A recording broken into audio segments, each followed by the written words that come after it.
akhir tahun ke-2019, dunia masih berputar seperti biasa. Kota-kota besar dipenuhi hingar-bingar manusia yang bergegas mengejar mimpi. Lampu gedung pencakar langit bersinar terang.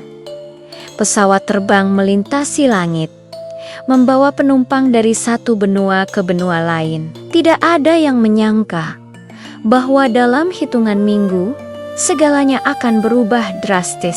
Di sebuah kota bernama Wuhan, muncul kabar tentang penyakit misterius yang menyerang paru-paru. Awalnya, banyak yang menganggapnya penyakit biasa, sesuatu yang akan hilang seperti angin lalu. Namun, virus itu menyebar dengan kecepatan yang tidak pernah terbayangkan.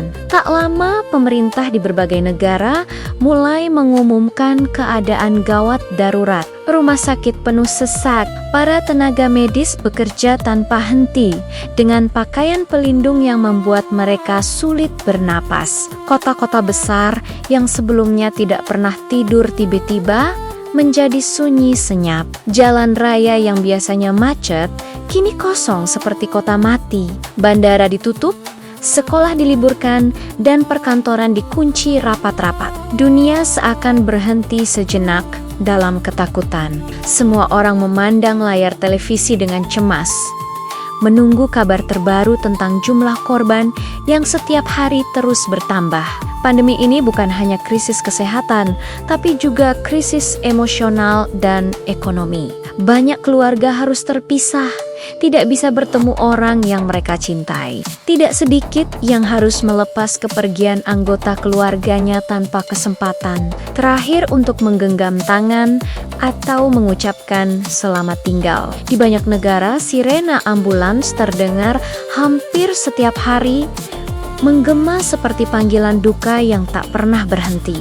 Para tenaga medis menjadi garda terdepan, berjuang tanpa rasa takut, meski mereka sendiri tidak tahu apakah esok hari mereka masih bisa pulang dalam keadaan selamat. Di Indonesia, kabar tentang virus itu awalnya terasa jauh. Namun pada 2 Maret tahun 2020, segalanya berubah. Kasus pertama diumumkan, dan sejak hari itu, perjalanan panjang penuh air mata dan doa dimulai.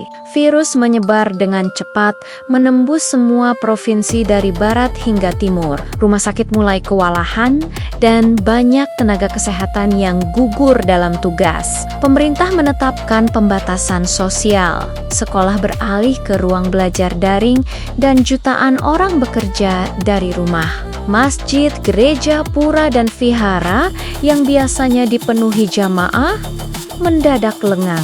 Suara azan yang menggema dari kejauhan terasa begitu menggetarkan hati, seakan mengingatkan kita betapa rapuhnya hidup ini di hadapan ujian besar. Di kampung-kampung, banyak keluarga yang kehilangan mata pencaharian. Pasar tradisional yang biasanya ramai mendadak sepi.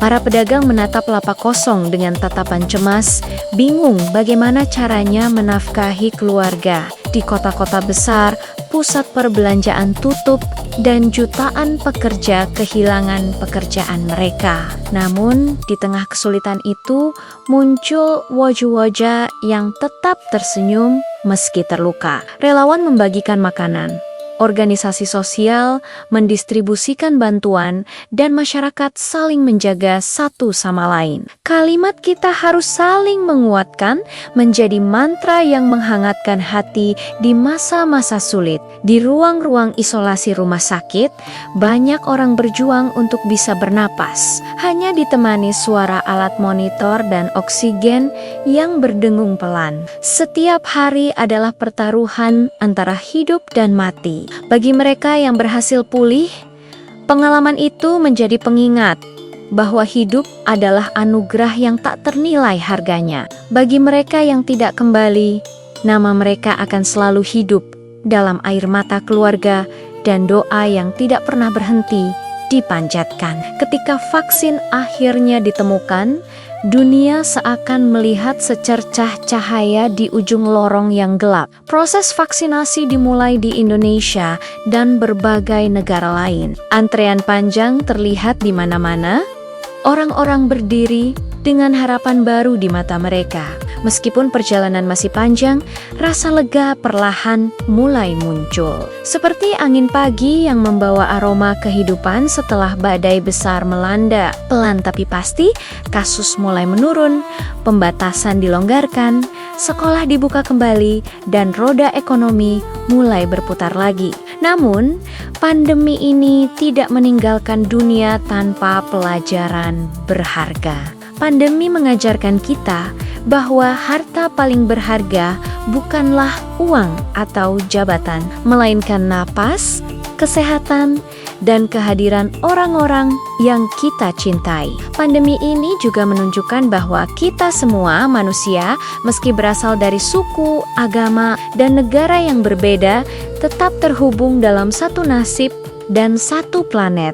Kita jadi menyadari bahwa hidup bisa berubah dalam sekejap dan betapa pentingnya untuk saling membantu dalam masa-masa sulit. Hari ini, dunia perlahan bangkit. Indonesia pun melangkah maju, menata kembali kehidupan yang dulu porak-poranda.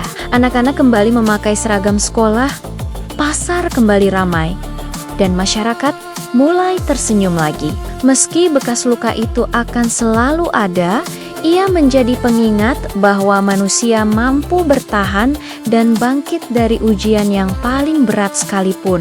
Pandemi COVID-19 akan selalu menjadi bab sejarah yang tidak akan pernah bisa kita lupakan. Sebuah bab yang mengubah dunia, menguji kekuatan jiwa manusia, dan mengajarkan kita bahwa bahkan dalam kegelapan yang paling pekat sekalipun, secercah harapan akan tetap bisa menyala. Dan pada akhirnya, kita belajar bahwa meski kehidupan ini rapuh, keteguhan, cinta, dan persatuan mampu menyelamatkan dunia. Terima kasih sudah menonton. Jika video ini berkesan untukmu, jangan lupa untuk like, bagikan, dan subscribe channel ini. Sampai jumpa di video berikutnya.